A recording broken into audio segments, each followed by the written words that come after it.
पैसाको लागि कसैले सोध्छ भने 5 तला घर छ मेरो काठमाडौँमा सिधै भन्छु हैन।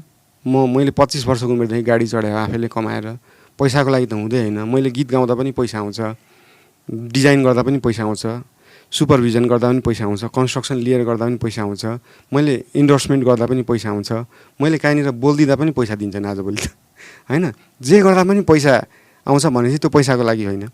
नामको लागि त अलरेडी म्युजिक गरिरहेको छु, मान्छेले गीत सुनिरहेकै छन् हैन। सबैले चाहिने जति, सबैभन्दा चाहिने जतिले चिन्नु भएकै छ, त्यो नामको लागि पनि होइन।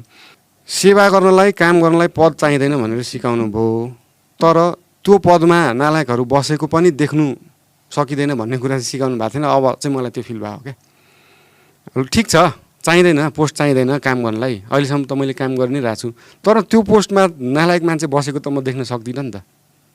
त्यो पनि त एउटा पाप हो नि त। त्यो देखि पनि आफू चुप लाएर बस्नु त गल्ती हो नि त। त्यहाँ राखिदिनु नि त राम्रो मान्छे। मैले यत्रो किन दुःख गर्नु पर्थ्यो? मेरो त आरामको जिन्दगी चलिरहेछ, आनन्दले चलाइन्थ्यो, राम्ररी बितिरहेछ मेरो जिन्दगी।